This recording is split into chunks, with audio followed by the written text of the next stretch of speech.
Did you know that the Nuer language, Thok Naath, holds a very special position within the entire family of languages that are called Western Nilotic by linguists? And this is a very big category of languages. It includes not only Nuer and Dinka and Shilluk and Acholi and Bear and Tet. I mean, there's a great many languages there. But within all of these languages, the one that is considered to have a key position is the Nuer language, Thok Naath. Now, the closest language to Nuer, of course, is Dinka. And although some people might assume that somehow Nuer derived from the Dinka language, that's not the case. What really happened is both Nuer and what's now Nuer language and Dinka belong to a kind of what they call a proto-Nuer Dinka language. And at some point, we're not sure exactly when, these two split off and they began to develop their own systems and become now, as they are, not necessarily mutually intelligible.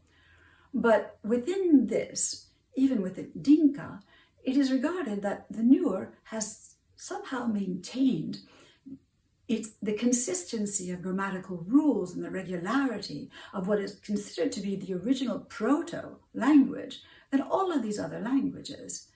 So some of it has to do with grammar. So for example, the Nuer, unlike many of these languages, has a very consistent passive voice. What do I mean by that?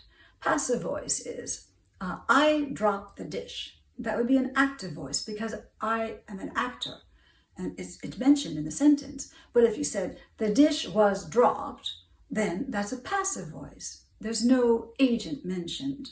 Well, anyway, the Nuer has a very clear way of doing this. Ba, sha, people who know the language know what I'm talking about.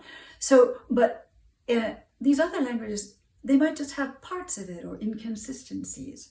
So the man who actually wrote down the Nuer language is a famous, very amazing linguist named Father J.P. Krasalara.